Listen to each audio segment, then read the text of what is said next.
Estimados estudiantes, tengan todos un cordial saludo. Mi intervención en el día de hoy tiene como propósito reconocer e identificar conceptos propios de la historia moderna, que se adquiera un conocimiento que sustente el hecho de comprender y reflexionar acerca de los fenómenos sociales, económicos, políticos en la actualidad. A continuación, les voy a compartir una bonita reflexión que tiene que ver con el valor de la paciencia.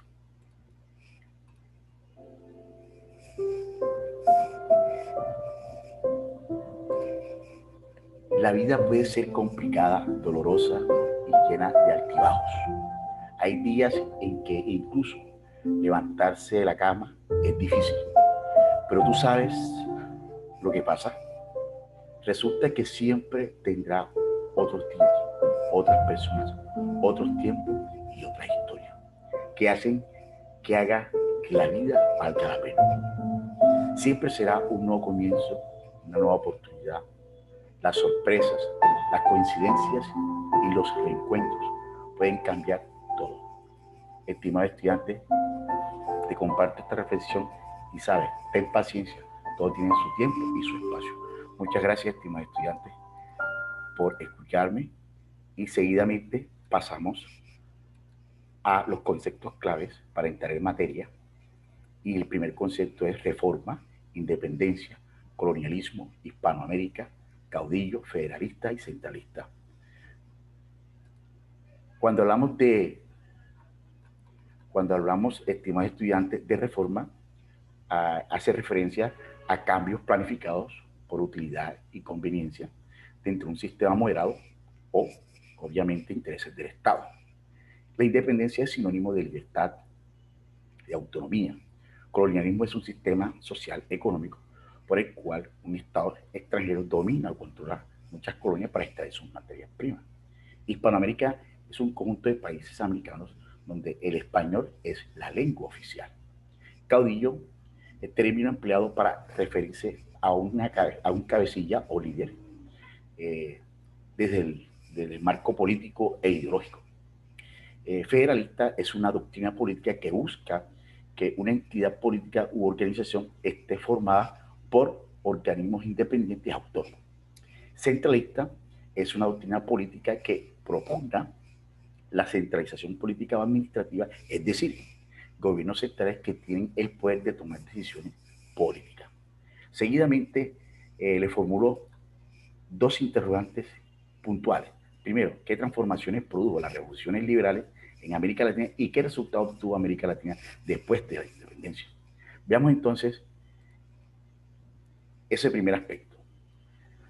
Les cuento que en 1750 la corona española tuvo problemas para gobernar a sus colonias en territorios americanos. Por un lado, las ideas de revolución francesa empezaron a tener influencia entre algunos pensadores criollos. Y por otra parte, el sistema comercial y económico metropolitano tuvo grandes falencias.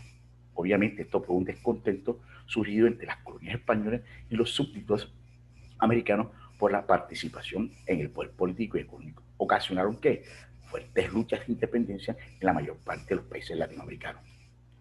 Pero veamos unos factores que fueron determinantes para que se dieran estos movimientos revolucionarios y luchas de independencia. Primera, la reforma borbónica. Estos reformadores ilustrados franceses establecieron una reforma tanto económica como administrativa. En aspecto económico, la monarquía diseñó un modelo comercial que prohibía el contrabando y obligaba a las colonias a intercambiar mercancías entre ellas y España exclusivamente, obviamente, para fortalecer la economía española. Con esta se evitaba que las colonias comerciaran con potencias enemigas, en el caso de Inglaterra y Francia, y seguramente un ingreso constante para la corona. Las reformas administrativas comprendieron el nombramiento solo de españoles para ocupar cargos públicos y además prohibir la venta de cargos públicos por parte de muchos españoles a cambio del dinero o tierra. Esta reforma desataron fuertes contiendas y produjo malestar entre los diferentes sectores sociales. Los criollos reclamaron a España el derecho de gobernar a las diferentes colonias, así como definir la creación de sus propias normas comerciales y económicas.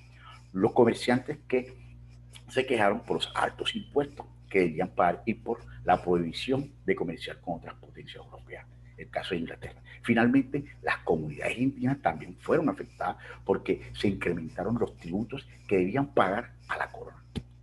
Por consiguiente, en el año 1780 surgieron movimientos.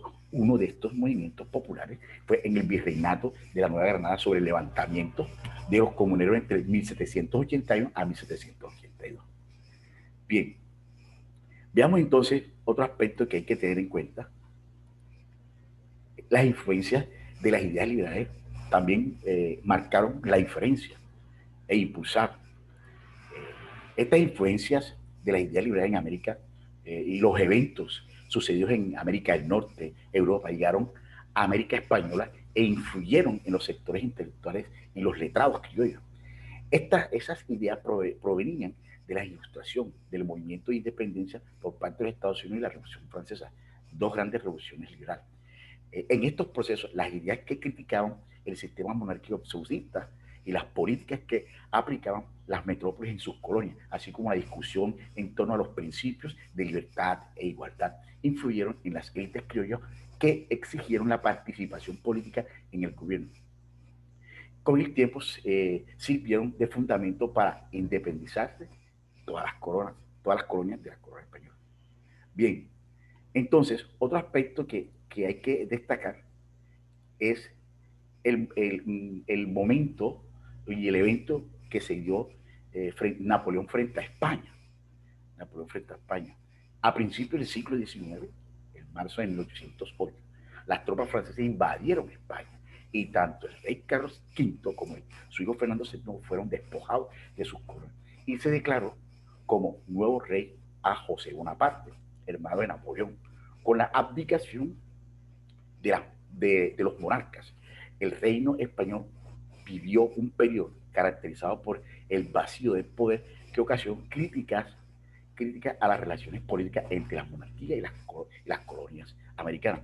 En principio, los súbditos españoles seguidores de la dinastía borbónica formaron una junta de gobierno que buscaban administrar al imperio español en nombre de Fernando VII, lo que garantizaba la fidelidad de la monarquía.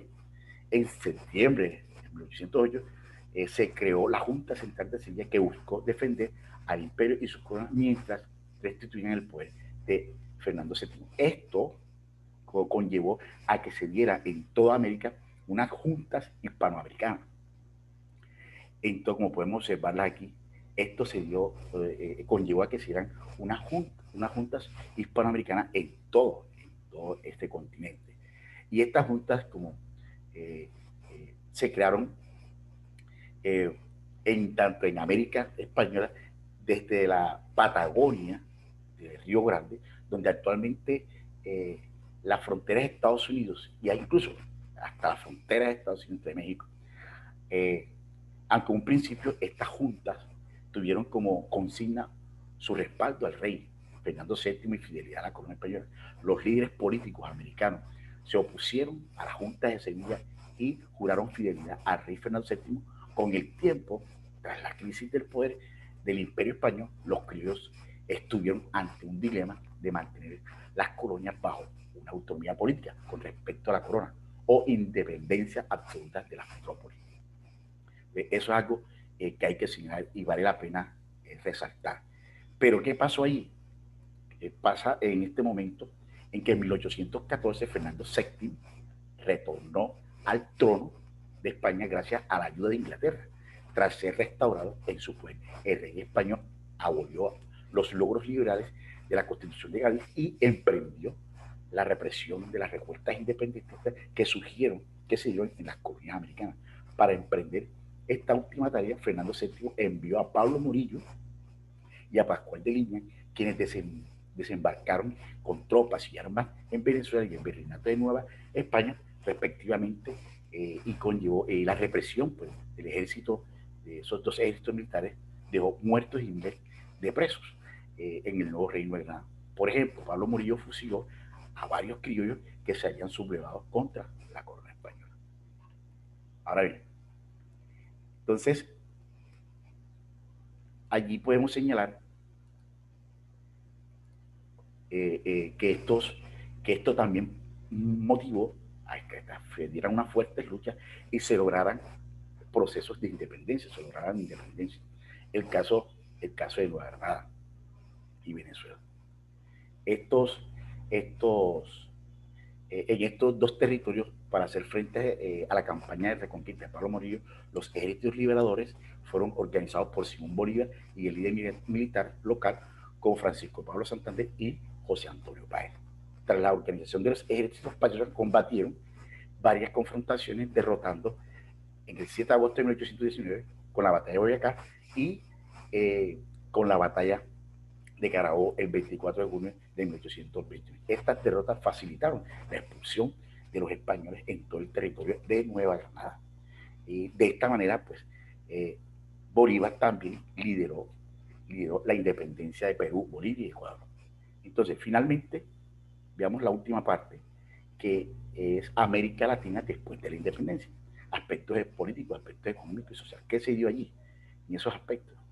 Veamos entonces en el aspecto político. Las élites conocieron los principios e instituciones organizando en los procesos revolucionarios de Estados Unidos y Francia, así como el desarrollo industrial promovido por los ingleses. No obstante, la imposibilidad de adaptar el pensamiento intelectual surgió en contextos diferentes la realidad de los países latinoamericanos. Ocasionaron en gran parte la inestabilidad política ocurrida durante la primera mitad del siglo XIX. El aspecto económico, las nuevas naciones latinoamericanas salieron arruinadas tras las independencias, producto de los múltiples empresitos adquiridos con países europeos, principalmente con Inglaterra. Además, los países de América no consolidaron un mercado interno que unificara el sistema económico con las regiones pobres, lo que dificultó consolidar los mercados articulados. Y el aspecto social, tras finalizar pues la guerra de la independencia, el gobierno de los nuevos estados pasó a manos de una nueva élite política, compuesta básicamente por los criollos. En México, Perú, por ejemplo, las élites estaban dominadas por militares criollos, casi siempre conservadores, que defendían los fueros adquiridos en la época colonial. Los miembros privilegiados de estas élites admiraban a Estados Unidos e Inglaterra y atribuían el atraso de la sociedad latinoamericana por el pasado colonial. En el campo social, las comunidades indígenas perdieron sus tierras debido a la política de liberalización de las tierras que afectó la extensión de los resguardos, mientras que los afrodescendientes fueron favorecidos en la abolición de la esclavitud. Finalmente, estimado estudiante, vamos a la guía integradora y actividad de aprendizaje número 5, que establece dos puntos importantes. Primeramente, el diseño de un mapa conceptual, el cual debemos completar con la reforma borbónica que antes mencionaba, y completar algunos cuadros relacionados con las diferentes batallas durante el proceso de independencia en las colonias latinoamericanas. Y termino con la rúbrica y los criterios que hay que tener en cuenta para desarrollar nuestras actividades que tienen que ver con el proceso de evaluación de la entrega de las actividades. Estimados estudiantes, gracias y muchas bendiciones. Feliz día.